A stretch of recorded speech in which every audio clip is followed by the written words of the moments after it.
जय माता दी।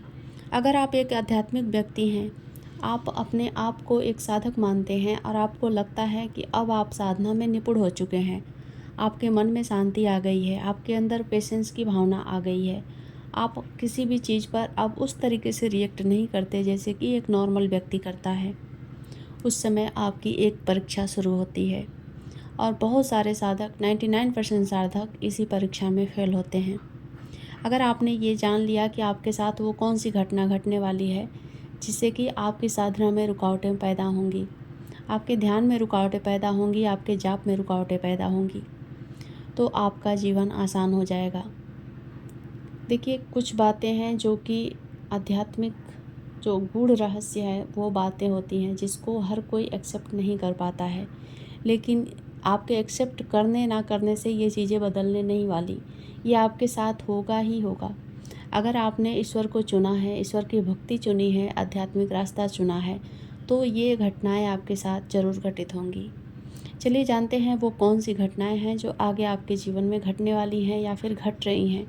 तो आप संभल जाएंगे और आप अपने आप को पूर्ण विश्वास के साथ, पूर्ण मजबूती के साथ जब आप उस मार्ग पर चलना शुरू करेंगे तो उस परीक्षा में अवश्य सफल होंगे। देखिए, जब आप साधना क्षेत्र में हैं तो आपको आलस नहीं करना है। आपको नियम से अपनी जो साधना है, मंत्र जाप है, वो सब कुछ करना होता है ना? तो होता क्या है कि जब आप अपने आप को निपुण समझने लगते हैं तो फिर आपको आलस आना शुरू होता है। आपको ये लगने लगता है कि अब तो मैंने इतने सारे मंत्र जाप कर लिए जितनी की सिद्धि होने के लिए चाहिए। यानी कि एक मंत्र को सिद्ध करने के लिए आपको जितने मंत्र चाहिए वो जप कर लिए हैं आपने, अब आपको ज़रूरत नहीं है। या फिर अब ध्यान में थोड़ा बहुत ऊपर नीचे हो भी जाएगा, थोड़ा 1-2 घंटा कम ज़्यादा हो भी जाएगा तो कोई बात नहीं, अब तो आपने इतने सालों से कर लिया है। आलस आने की वजह से ऐसा होता है और इच्छा शक्ति की जो परीक्षा होती है वो ऐसा आपके मन में डाली जाती है। तो जब आपके मन में आलस का भाव आने लग जाए तो आप समझ जाइए कि ज़रूर ये मेरे इष्ट की परीक्षा चल रही है। नियमों की परीक्षा भी होती है।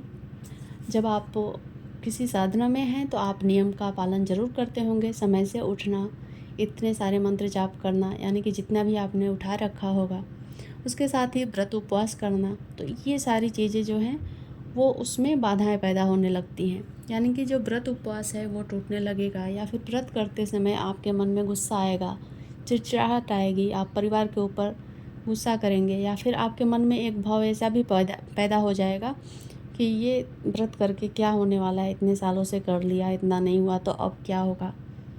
या फिर नियम में आप कहेंगे कि चलो थोड़ा 10 मिनट आगे पीछे ही सही, कर तो रहा हूँ ना भक्ति। ये सारे जब भाव आने लग जाएं तो ये भी जान लीजिए कि आपकी परीक्षा चल रही है। रिश्तों में उलझने आना, आपके रिश्ते टूटने बिखरने लग जाएंगे। आपको सब जो रिश्ते हैं वो एक दुश्मन की तरह नज़र आने लग जाएंगे। आपको लगने लगेगा कि ये सारे रिश्तेदार मेरे दुश्मन हैं, जो अपने हैं वो भी दुश्मन हैं। ये सब लोग मेरे साथ कुछ गलत करने की सोच रहे हैं। हालांकि ऐसा होता नहीं है, ये हमारे मन में भाव पैदा होता है, हम ही सबको दुश्मन समझने लग जाते हैं। वैसे तो बहुत सारे लोग ऐसे होते हैं दुश्मन कहने के लायक, पर हम साधक हैं, हमें ऐसा नहीं सोचना है। दुश्मन भी है तो उसे दुश्मन नहीं समझना है।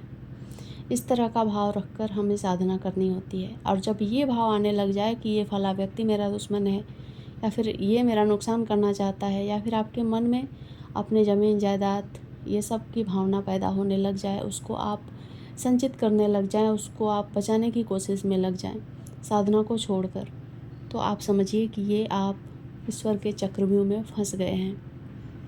डरावने अनुभव आना, ये ज़्यादातर साधकों में देखा जाता है। जब आप साधनाएं करते हैं, ध्यान करते हैं, ज़्यादातर तो ये त्राटक ध्यान में देखा जाता है। आपके कान में कोई आकर बोल के चला गया, कुछ आवाज़ आई आपके कान के पास, या फिर कुछ दृश्य ऐसे दिखाए गए, कुछ चेहरे ऐसे दिखाए गए जिससे कि आप इतने भयभीत हो गए कि आपने वापस वो ध्यान, वो त्राटक, या फिर जो भी आप कुछ कर रहे थे साधना के दौरान, तो वो आपको करने की वापस से हिम्मत ही नहीं हुई, आपने छोड़ दिया, वहीं पर उसको स्टॉप कर दिया। तो ये भी आपकी एक परीक्षा ही थी जो कि आपको स्टॉप नहीं करनी थी, आपको कंटिन्यू करते रहना था, चाहे कुछ भी हो जाए। मेरे ईश्वर हैं, उनको जो मेरे साथ करना है वो करें, मैं अपनी साधना को बंद नहीं करूँगा, नहीं करूँगी। ये भाव लेकर अगर आप साधना में डटे रहते हैं तो ही आप परीक्षा में सफल होते हैं। विश्वास की कमी आ जाना, विश्वास यानी कि जो कुछ भी आप मंत्र जाप कर रहे हैं उसका जब अगर चमत्कार आपको करना नहीं आता है तो आप मान लेते हैं कि मुझे सिद्धि नहीं मिली है। बहुत सारे लोग होते हैं जिनको अगर 2 साल 3 साल मंत्र जाप करते हो चुका है और उनको लग रहा है कि मेरे मंत्र जाप से मैंने चमत्कार करना नहीं सीखा, मैंने किसी के बारे में जानना नहीं सीखा, तो मेरा जो जाप है वो सब कुछ फेल हो चुका है। तो ये सिर्फ आपके मन का भाव है, आप फेल नहीं हुए हैं। अभी आपकी परीक्षाएं चल रही हैं, आगे चलने वाली है। कितने समय तक चलेगी ये सब आपके इष्ट जानते हैं, ये सब हमारे परमात्मा जानते हैं। तो अगर आपके मन में ऐसा अविश्वास का भाव आया, या फिर बहुत सारे लोग होते हैं देवी देवताओं को बदलते हैं कि चलो इस देवी देवता की पूजा पाठ करके मुझे कुछ फ़ायदा नहीं हुआ, मैं चमत्कारिक पुरुष या फिर स्त्री नहीं बन पाया, तो मुझे अब दूसरे ईश्वर की साधना शुरू कर देनी चाहिए।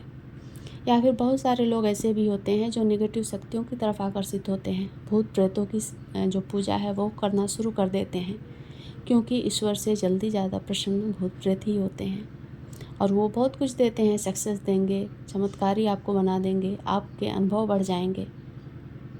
जो कुछ भी आज कल का जो माहौल है वो देख रहे हैं वो ऐसा सब कुछ होगा आपके साथ। फिर आपकी भावनाएं बदली, आपका विश्वास डगमगाया और आपने सब कुछ बदल के रख दिया। फिर आपकी जितनी भी आज तक की गई पूजा पाठ थी, तपस्या थी, सब कुछ ख़त्म हो चुकी है। तो अगर आपने इन सब में से किसी भी परीक्षा में सोच लिया कि ये करने से अब मुझे कुछ नहीं मिलने वाला है, तो आप ये समझें कि आज तक की जितनी भी आपने पूजा पाठ प्रार्थना वगैरह करी है वो सब कुछ ख़त्म हो चुका है। आप परीक्षा में फ़ेल हो गए हैं। फिर आपको कुछ भी नहीं मिलने वाला। आपकी उम्मीदें टूटी, आपकी विश्वास टूटा, फिर आपका सब कुछ नष्ट हो गया। आपको आगे कुछ भी नहीं मिलने वाला है संघर्ष के सिवा। तो आप अपने ईश्वर पर विश्वास के साथ विश्वास रखें, पूर्ण विश्वास के साथ। आपका विश्वास किसी भी परिस्थिति में डगमगाना नहीं चाहिए। जय माता दी।